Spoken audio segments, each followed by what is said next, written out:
ये Lebanon Syria का border है और सामने इजराइल के टावर है। टावर पर छोटे रडार भी लगे हैं, कम्युनिकेशन सिस्टम भी लगे हैं और सर्विलांस कैमरे भी लगे हैं। तभी झाड़ियों में से निकलती है एक स्नाइपर की राइफल और फिर देखिए क्या होता है। पहले रडार पर गोली फायर होती है, फिर कम्युनिकेशन सिस्टम तोड़ा जाता है, फिर सर्विलांस कैमरे पर गोली पड़ती है। यह सब कुछ इजराइल लेबनान बॉर्डर पर हो रहा है। इजराइल डिफेंस का पूरा निगरानी स्ट्रक्चर हिजबुल्लाह ने उखाड़ना शुरू कर दिया है।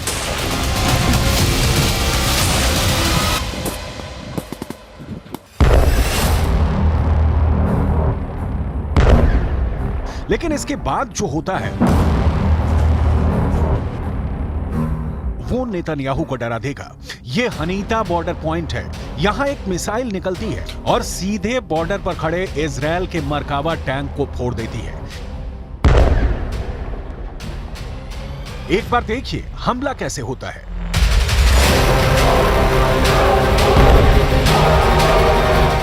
धुआं छटता है तो इजराइल के बाकी टैंक भागने लगते हैं।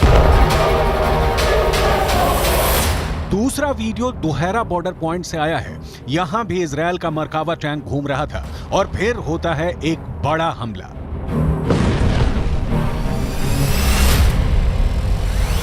Hezbollah anti tank missile fire करता है। मिसाइल टैंक की तरफ बहुत तेजी से बढ़ती है और इजराइल के मरकावा में बहुत बड़ा धमाका होता है।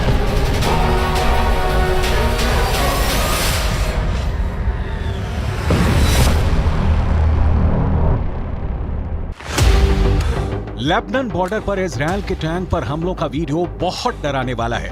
इजरायली टैंक के ऐसे तबाह होने की तस्वीरें जब ईरान पहुंची तो वहां के विदेश मंत्री ने बहुत खतरनाक बयान दे दिया। हुसैन आमिर अब्दुल्लाहियां ने कहा कि अगले कुछ घंटों में इजराइल पर बड़ा हमला हो सकता है। हिजबुल्लाह की तरफ इशारा करते हुए ईरान ने कहा है कि अगर ईरान और लेबनान ने इजराइल को जवाब नहीं दिया तो इजराइल की सेना तेहरान और बेरूत पर कल हमला कर देगी। सूरत तदावुम जनायात जंगी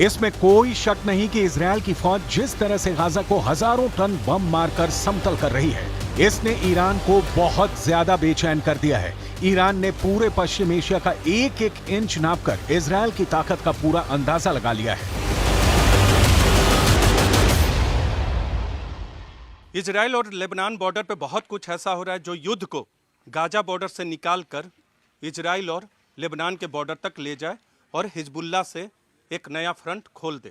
गाजा में पहले से ही खूब बमबारी और गोलीबारी की जा रही है, लेकिन हिजबुल्लाह के आने से एक नया फ्रंट खुल जाएगा और दो फ्रंटों पे इजराइल पूरी लड़ाई लड़ेगा। इजराइल पर हमले का खतरा इसलिए बढ़ गया है क्योंकि ईरान के supreme leader Ayatollah Ali Khamenei ने अमेरिका तक को चेतावनी जारी कर दी है।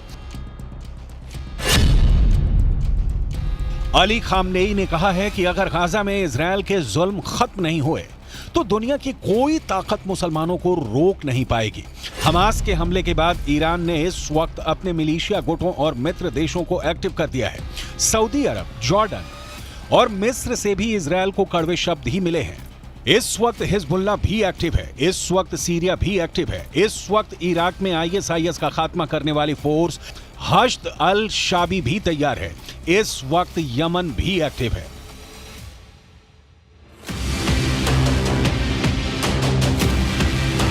सितंबर महीने में ही यमन ने अपनी मिलिट्री परेड निकाली थी और इस परेड में ऐसी ऐसी मिसाइल और ड्रोन दिखाए जो इस इलाके में अमेरिका और उसके दोस्तों को परेशान कर सकते हैं। यमन वो देश है जिसने पिछले 8 वर्षों तक सऊदी अरब और उसके 15 साथी देशों से युद्ध लड़ा, जिस युद्ध में उसके खिलाफ अमेरिका भी रहा, ब्रिटेन भी रहा और इजराइल ने भी यमन के खिलाफ मदद की।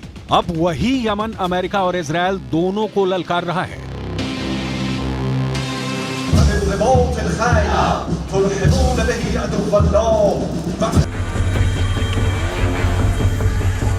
युद्ध की ऐसी ललकार, ऐसा गुस्सा, आप इस इलाके को पश्चिम एशिया कहकर बुलाइए, इसे खाड़ी कहिए या फिर मिडिल ईस्ट, नाम कितने भी हों, लेकिन इस वक्त यूक्रेन के बाद दुनिया का सबसे खतरनाक इलाका कोई है तो वो यही जमीन है। पिछले 4 दशकों से यह इलाका युद्ध देख रहा है।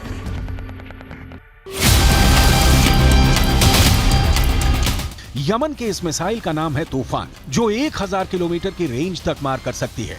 इस मिसाइल से यमन ने सऊदी अरब को कई बार डराया है।